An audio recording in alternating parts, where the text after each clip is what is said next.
पारिवारिक घर में आपका स्वागत है। रियल्टी कंसल्टेंट एनारॉक द्वारा की गई एक रिसर्च रिपोर्ट से ये पता चला है कि 2022 में नेशनल कैपिटल रीजन यानी एनसीआर में घरों की बिक्री देखी जाए तो सबसे ज्यादा घर गुरुग्राम में बिके हैं।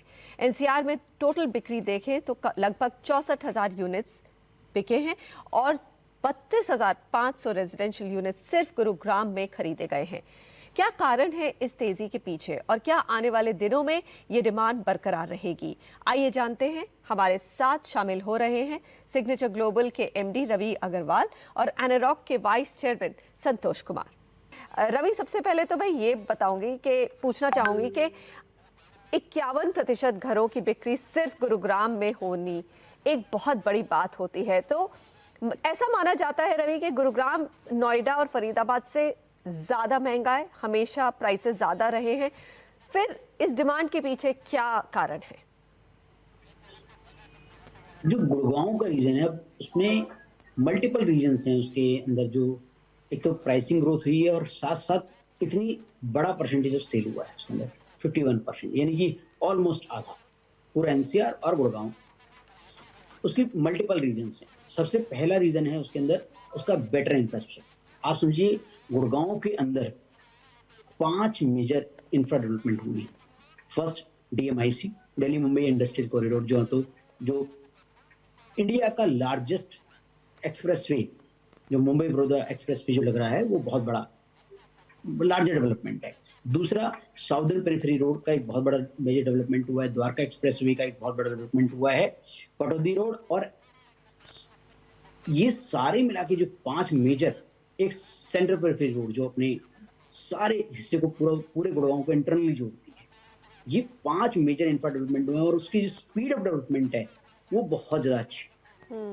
और द्वारका एक्सप्रेसवे की भी रिसेंट न्यूज भी आ रही है कि शायद ना तो कल भी करीबन 95% उसका काम उसका पूरा हो चुका है, जिसके अंदर अभी भी मैं न्यूज में पढ़ रहा था, और शायद बहुत जल्दी वो खुलने वाला है। तो आप कह रहे हैं कि इंफ्रास्ट्रक्चर जो है वो बहुत बेहतर है और नया इंफ्रास्ट्रक्चर आ रहा है जिसकी वजह से जो है डिमांड बहुत बड़ी है और दाम भी बड़े हैं। संतोष, मैं ये जानना चाहूंगी आपसे कि गुड़गांव जो है ऐसा भी माना जाता है कि बहुत इन्वेस्टर ड्रिवन मार्केट है। जब एक बार तेजी आती है तो इन्वेस्टर्स भी इस मार्केट में घुस जाते हैं।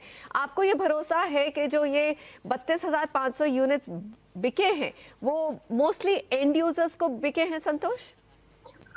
या मनीषा, सबसे ज्यादा जो बिकी है, जो 32,600 हम बोल रहे हैं जो यूनिट्स बिकी है, अगर 80% जो है एंड यूजर्स की लिए बिकी है। एंड यूजर्स की मार्केट बहुत पोस्ट पैंडेमिक बहुत जबरदस्त तरीके का डिमांड आई है। और जो बैलेंस जो 20% जो इन्वेस्टर जिन्होंने इन्वेस्ट किया इस पे, there are many reason for that, but वो भी जो है लॉन्ग टर्म विजन के साथ आए इन्वेस्टमेंट। जो रिटर्न जो है कोई ऐसा नहीं है, स्पेकुलेटर नहीं है कि जो कि आज मैं इन्वेस्ट कर रहा हूँ उसमें इमीडिएटली मुझे रिटर्न मिलना चाहिए। ये जो इन्वेस्टर भी आए हैं थोड़ा सा लॉन्ग टर्म व्यू लेकर आए हैं, ये हमें अच्छी अप्रिसिएशन मिलेगा तो हम एग्जिट करेंगे। सो आई वुड से 80-20 की जो 80 एंड यूजर है एंड 20 जो है इन्वेस्टर ड्रिवन मार्केट रही है। और आप भी इस बात से सहमत है कि ये इंफ्रास्ट्रक्चर का खेल है और कोविड की पेंट अप डिमांड थी, इन दोनों के कॉम्बिनेशन से ये जो है सेल्स हुई हैं? संतोष? There are many reasons for this, Manisha. One is definitely what he said. Infrastructure तो सबसे बड़ी है। दूसरी जो है Gurgaon has developed as one of the holistic development now. You got all the infrastructures. Be it is hospitals, be it is entertainment centers, everything is there. Plus, lot of economic activities are also happening. अगर आप देखोगे सबसे post pandemic जो है offices का भी demand जबरदस्त रही है। लास्ट ईयर जो अगर देखोगे ऑफिस स्पेस पे सबसे ज्यादा एब्जॉर्प्शन रही है एंड उससे ज्यादा माइग्रेशन जो है गुड़गांव की तरफ हुई है। तो वो भी जो है एक डिमांड को जो है बढ़ाने में मदद किया है। प्लस यस, चलिए रवि, आपसे पूछते हैं ये बात कि जो कीमतें आपने कही बड़ी हैं, क्या आपको लग रहा है कि बहुत ज़्यादा और अचानक दाम बढ़ गए हैं जिससे आने वाले दिनों में शायद उतना प्राइस राइज नहीं होगा? जो कहते हैं ना फ्रंट लोडिंग, कहते हैं कि अगर आपने 2 साल में इतना प्राइस राइज देख लिया है तो आगे टेबल पे क्या रखा है, कितना दाम और बढ़ सकते हैं, कितने? एक जो प्राइस राइज की हम बात कर रहे हैं ना, पहले हम एक बेसिक अंडरस्टैंडिंग करें कि Gurgaon is not now Gurgaon only, it's like Delhi now.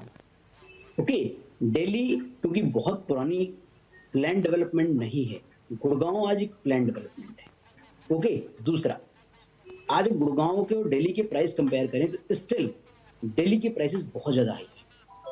अगर हम आज भी जो भी प्रॉपर्टी के हम प्राइस के कंपेयर दिल्ली और गुड़गांव के बीच में करें तो स्टिल दिल्ली के प्राइसेस बहुत ज्यादा हाई है। अब क्योंकि दिल्ली के बहुत ज्यादा पास है गुड़गांव, और गुड़गांव और दिल्ली की कनेक्टिविटी एक आज ऐसी हो गई है कि किसी पर्सन को दिल्ली में इंफ्रा का डेवलपमेंट नहीं है, उतनी अमेनिटीज उतनी ज्यादा अवेलेबल नहीं है, और अपग्रेड में भी जो अगर टिकट साइज की बात करें तो आज गुड़गांव के अंदर जिस टिकट में जिस प्राइस में आज वो आज भी अवेलेबिलिटी है, तो भी उसमें अपग्रेड की पोजीशन में वो बेटर पोजीशन में आज भी पाता है अपने आप को। और प्लान डेवलपमेंट में आए, बेटर अमेनिटीज में आए, साथ में सारा इंफ्रा के बेटर डेवलपमेंट में आए, और चौथा तो जैसे संतोष जी ने बताया कि स्कूल्स, हॉस्पिटल्स, आज गुड़गांव ऑफिसेस सभी और है। आज तो मैं सॉरी, मैं आपको इंटरप्ट कर रही हूँ। तो इस ये सब मापदंड अगर हम रख के चले तो आपको लगता है कि आने वाले दिनों में भी प्राइस अप्रिसिएशन का बायर होप रख सकता है? क्योंकि जो भी घर खरीदता है आज, उसको ये तो एक होप रहती है कि मेरे घर का दाम भी बढ़े। बिल्कुल। एक मैं ऐड और करना चाहूंगा कि प्राइस के एलिमेंट के अंदर 3-4 चीजें बहुत ज्यादा इंपॉर्टेंट फैक्टर करती है। आपका लैंड प्राइस, दूसरा आपका रॉ मटेरियल का प्राइस, और तीसरा इन्फ्लेशन, चौथा आपकी विसिनिटी में आसपास क्या प्राइस है। गुड़गांव की विसिनिटी में दिल्ली है, वहां पर आज गुड़गांव में स्टिल बहुत ज्यादा गैप है, और ये गैप ज्यादा लंबे टाइम तक मुझे नहीं लगता सस्टेन करने वाला है, यानी कि इस गैप को न्यूट्रलाइज होना ही चाहिए फंडामेंटली, क्योंकि गुड़गांव फंडामेंटली भी बेटर इंफ्रा और बेटर प्लान है बनाफट दिल्ली के। तो how the prices between the Delhi and the Gurgaon can sustain? If the Delhi is not getting down, then Gurgaon, I hope कि यहाँ पर प्राइसिंग मच बेटर हो सकती है आने वाले वक्त में, मेरा एस्टिमेशन। और ये तो मानना पड़ेगा कि रियल एस्टेट और इन्फ्लेशन का बहुत क्लोज ताल्लुक होता है। जब प्राइसेस बढ़ते हैं, लैंड के दाम भी बढ़ रहे हैं, तो जो नई इन्वेंट्री आएगी वो महंगी होगी ही, तो जो एग्जिस्टिंग स्टॉक है उसके भी दाम बढ़ेंगे। चलिए संतोष, आप एक बात बताइए मुझे कि इस समय जो है थोड़ी सी हमने देखा इस हफ्ते 3 बैंक्स ग्लोबली अमेरिका में जो हैं परेशानी में पड़ गए हैं। लोगों को कुछ चिंता होने लगी है इकोनॉमी और जॉब्स को लेकर। होम लोन के रेट्स बढ़ रहे हैं और ऐसा माना जा रहा है कि शायद 10% तक भी पहुंच सकते हैं। आपको इन सब का डिमांड पर क्या असर दिख रहा है? जो ग्लोबली हो रही है उसकी जो है हम इंडिया में भी इम्पैक्ट देखना शुरू कर चुके हैं, एंड इंडिया कभी भी डीकपल नहीं रह सकता है जो भी ग्लोबली जो हो रहा है। बट उसकी उसकी वजह से हमारा रियल एस्टेट में कितना इम्पैक्ट करना वो आज के दिन में बड़ी मुश्किल है।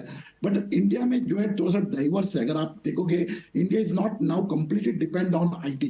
जो आईटी में अगर हो रही है ग्लोबली, वो पूरी की पूरी जितना इम्पैक्ट इंडिया में क्या आईटी सेक्टर में होगा, बट उतना होगा नहीं, क्योंकि इंडिया इज वो डाइवर्स है। इंडिया एम्प्लॉयमेंट भी डाइवर्स है, एंड मेरे ख्याल से इंडिया की जो है कंप्लायंस प्रोसीजर इतना स्ट्रिक्चर है, उस तरीके का कोई चीज मेरे ख्याल से बहुत ज्यादा इम्पैक्ट नहीं करेगी। रवि, बहुत जल्दी बताइए कि आपको क्या लग रहा है डिमांड को लेके आने वाले दिनों में? मुझे लगता है कि डिमांड इज जनरेटेड है, ये एंड यूजर ड्रिवन डिमांड है सारी की सारी। आज अगर हम 2008 के टाइम को और आज के टाइम को कंपेयर करें, तब और आज के रियल एस्टेट में इंडियन रियल एस्टेट में एक मेजर चेंज आया है। तब का रियल एस्टेट काफी हद तक इन्वेस्टर डिपेंडेंट था, लेकिन आज का जो रियल एस्टेट है वो एंड यूजर ड्रिवन है, और माइग्रेटेड पॉपुलेशन पे बेस्ड पे भी है, और बेटर लिविंग वाला।